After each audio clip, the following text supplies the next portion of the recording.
Hello and welcome back to the Weekly Web Activist. My name is Lydia, and this week's episode is part of our Activist feature series. The Weekly Web Activist was able to interview Each Mind, an organization that's promoting healthy teen mental health and getting mental health services to underserved communities. And so they are absolutely amazing. I got to meet with their founder, Kiara, and you will get to learn so much about the organization in this video. Make sure to like, comment, and subscribe. Go follow them, follow us, and have a great time watching this interview. Enjoy! Hey everyone, welcome back to the Weekly Web Activist. This is Lydia, and this is our next Activist feature series video. We are here with Kiara from Each Mind. And so, Kiara, would you like to introduce yourself and your organization? Sure. So my name is Kiara Lorenza, and I am the founder of Each Mind, an organization I started about a month and a half ago that focuses on youth mental health. We do that through three ways: by using media for good, by advocating for student policies, and by fundraising for community behavioral health clinics. So I'm really excited to be on here and share this with y'all. That's great. We're so happy to have you. How did Each Mind get started, and how did you think about doing all these different things?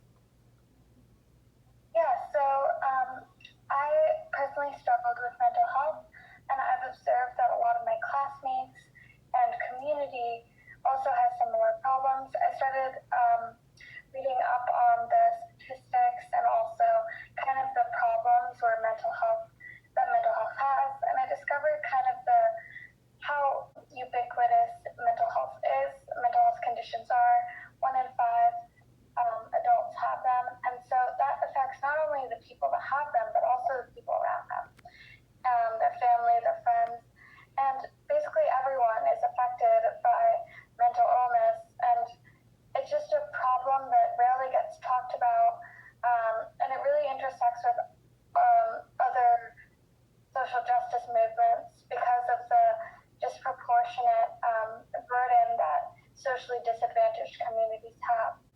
So something that I saw a lot of intersection with, I saw a lot of problems with, and I saw where youth can make a change in this issue. So I decided to start Each Month. Yeah, that's great, and I definitely agree with you. Mental health really ties into definitely everything in terms of social justice, and so I really appreciate you starting this organization. How is your leadership set up, and how does your organization really operate right now? Sure. So right now we have 50 high school students who are on our team, and we have 3 departments: media, design, and marketing. And so basically we have people on specialized roles in those departments, so there's kind of a clear understanding of what everyone's job is. And right now our primary focus is on media and using media for good. And we're going to produce a magazine which will be out in September, so it'll be linked in the description. And our structure is people on the team, and then also contributor writers that just write articles and go through our editing process for those topics on mental health. What type of articles would you guys be writing? I know you said topics on mental health, but what sort of is the magazine going to focus on specifically for September? Sure. So basically we have 3 sections. So creative writing, and we have different youth that express their stories, so poetry, so storytelling, short stories, through personal essays. And this kind of adds a creative perspective to mental health, kind of talks about it in a way that's not meant to trigger, but it's really meant to be honest about how mental health affects you. Then we have research section, which focuses on the societal barriers to mental health from a youth perspective, like the barriers to care, for example, financial reasons,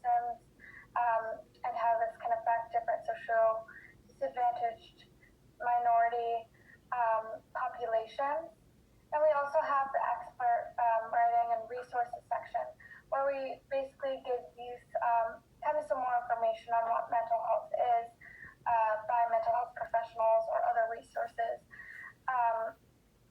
so as to kind of fill in the gaps that a lot of times mental health education does not cover, and also provide advice that is coming from good sources, which is kind of hard to find on the internet. Yes, especially, and I'm so glad that you guys are producing this. That sounds absolutely fantastic. So I would like to ask you now just about like youth and mental health. You have all these youth working on your magazine, and like that's a way to contribute. But like, how do you really see youth contributing to the issue of mental health, and like how have you personally seen? I know you said you saw it in a lot of your classmates and have personal struggles, but like how have you personally seen youth get involved within your field? Yeah, so the way I see it is kind of sequence of steps in order to tackle this crisis. I really think that youth can get involved since it's something that really affects them.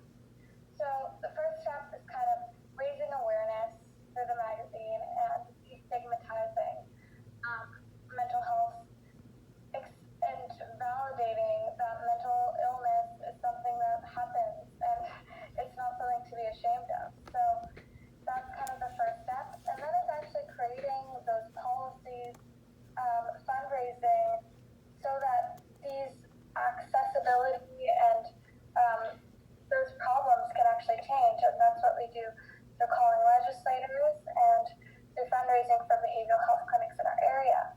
So the way I see it, youth can really get involved by being a voice in their communities, and some of the ways that I see mental health affects people is through education. So I think youth can advocate for their schools to provide more mental health education, advocate for more personnel, mental health professionals in their schools, and also look at the community at large. Like, how does criminal justice intersect with mental health, and why is there a problem with having police respond to mental health crises? And that's something that I see potential partnerships with other youth, with other organizations focusing on mental health, like NAMI, and kind of getting youth involved through their advocacy programs. Yeah, that's great, and like that just goes back to intersectionality you were talking about earlier, and how mental health is really involved in every part of society. So now I think those are all great ways to get involved. Specifically for Each Mind, are you guys accepting new members, or how are you really running your involvement there? Sure. So I think we'll be having some more openings in our different departments, and we'll also be accepting writers for the next issue. So I'll link the application forms below, and you can always email me at communications@eachmind.org, and we can direct you to kind of the forms or whatever that you're interested in. Yes, of course. So we'll have all of the website and everything else linked below for you guys to definitely check out Each Mind and get involved. So now I want to ask you about youth and activism in general. Like, you started your own organization, like you're a teen youth activist. What advice do you have for people that are still trying to, figure everything out and get involved within their communities? Sure. So I think passion is the first step. So you have to be passionate about a certain issue, but that's only the first step. Next comes kind of educating yourself in that area. And rather than just being, oh, I want to change this, you have to figure out what specific policies you want to change for that to make it better. So, for example, for criminal justice and mental health, some of the problems that I've researched is kind of the crisis response, and some ways that it's being tackled is different programs in cities like Eugene,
organizations so that it can be united in that program rather than creating something entirely new. Yeah, I think that's totally important. I guess having the drive, motivation, passion, like you said, and the research to start your own thing, but then also making sure that you collaborate and rely on with your peers, with other organizations. It's also really important to remember as well. So Kiara, do you have any last comments for us? We enjoyed having you on the show so much. Thank you so much for coming. But any last comments? Well, first, thank you so much for having me. And another thing I want to say is to everyone watching this channel, you're all obviously interested in activism, and something I recommend is to keep getting involved, keep having that drive, and it's super important to be involved in such a young age because these are things that we're going to inherit. It's our future. And so we really have to be the ones, if the adults aren't going to do it, we have to do it. So it's super important. And if you're also running an org or have other interests with activism, I love talking and collaborating because as I said before, mental health is so intersectional and there's so many problems the crisis has its roots in. So I just feel like any way to tackle each of those issues is really valuable. And so I look forward to collaborating with anyone who has similar interests. That's great. And does H-Mind have a headquarters, or are you guys just virtual organization? Yeah, so some of our programs, such as advocacy and fundraising, are starting in New York City. But our media program, and we're looking to expand that in future, perhaps creating chapters or integrating chapters to other mental health clubs. And then our media is international, so we have a team that's mostly from the US, but also some people from Canada and India collaborating to make this possible. Well, that's great. So if you're in New York and you're watching this, definitely get involved with those grassroots, or you can definitely still get involved online with your magazine and with your media. And so that's awesome. Well, thank you so much, Kiara, and thank you so much for representing Each Mind on the Activist Feature Series. I think this is our third or fourth video, but I'm so glad that you guys are able to come on the show. Thank you. Of course. Bye. Hey everyone, welcome to the end of the video. I am so glad that you guys got to learn more about Each Mind, and make sure to follow them on social media. I am linking their website, their social medias, and everything below, so make sure that you check them out. And then of course, continue to support the Weekly Web Activist. We have an Instagram and Twitter at activist_web is our username, so make sure to go check us out on there. We also have a blog, which is part of our Linktree on those social medias, and so go visit them to learn more about us, our organization, and also learn more about the organizations that we collab with. We have an entire playlist titled the Activist Feature Series, and so if you want to go watch the other activist collaborations we have with other organizations, feel free to. And then of course, applications for being a member of the Weekly Web Activist and being part of the Weekly Web Activist family are always open. And so just head over to our Instagram, visit our Linktree, and fill out that form below, and we will be in contact with you to make sure that you have the support and resources that you need to be a Weekly Web Activist. And so of course, thank you so much for watching this video. Make sure to like, comment, and subscribe, and make sure that you come back next week to watch our next video. Thank you.